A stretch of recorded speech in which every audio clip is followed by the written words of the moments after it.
Praise the Lord. கர்த்தருக்கு ஸ்தோத்திரம். இன்று கர்த்தர் நம்மோடு பேச விரும்புகிற வார்த்தை, பயப்படாதே, நீ வெட்கப்படுவதில்லை. ஆமென். எந்த காரியத்தை குறித்து நீங்க பயந்து கொண்டீங்களோ அதை குறித்து நீங்க பயப்பட வேண்டிய அவசியம் இல்லை. நீங்க வெட்கப்பட்டு போக மாட்டீங்கன்னு கர்த்தர் சொல்றாருங்க, வேதம் சொல்லுதுங்க. ஏன்னா அவர் நோக்கி பார்த்த முகங்கள் அவரை நோக்கி பார்த்து பிரகாசம் அடைந்தார்கள், அவர்கள் வெட்கப்படவில்லை. நம்ம கர்த்தர் முகத்தை நோக்கி பார்க்கும்போது, அவரை நோக்கி பார்க்கும்போது நம்ம வாழ்க்கையில எந்த பயமும் இருக்க வேண்டிய அவசியமே இல்லை. ஏன்னா பயப்படாதே பயப்படாதேன்னு சொல்லி வேதத்துல 306 தடவை போட்டிருக்கு. ஒரு நாள் கூட வாழ்க்கையில பயப்படாத சொல்றதுக்காக அந்த மாதிரி விஷயங்களை கர்த்தர் வச்சிருக்காரு. வெட்கப்பட்டு போவதில்லை.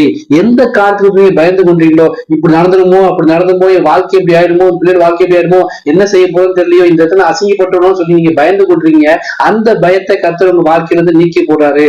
கவலைப்படாத, பயப்படாத, நீ வெட்கப்பட்டு போக மாட்ட. ஏன்னா கர்த்தர் கூட இருக்காரு. அவரை நோக்கி பாருங்க.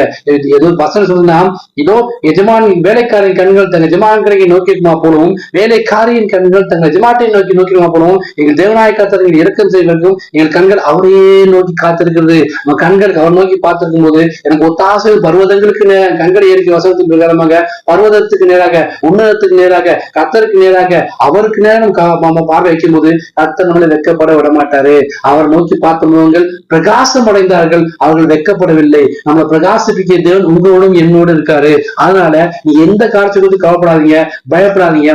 பயம் என்ற விஷயத்தை உங்க வாழ்க்கையிலிருந்து வெளியெடுத்து போடுங்க. கர்த்தர் உங்களுக்கு வெட்கப்பட்டு போக அப்படிக்கு வெட்கப்பட்ட இடத்துல கீர்த்தி புகழ்ச்சிமா எப்படி சொன்ன தேவன் இன்னைக்கு சொல்றாரு, நீ எந்த காரியத்தை கொடுத்து எந்த இடத்துல தலை குஞ்சு போக மாட்டீங்க, வெட்கப்பட்டு போக மாட்டீங்க. ஏன்னா கர்த்தராகி நான் உன் கூட இருக்கேன்னு சொல்லி கர்த்தர் சொல்றாரு. அதனால எதை குறிச்சும் பயப்படாதீங்க.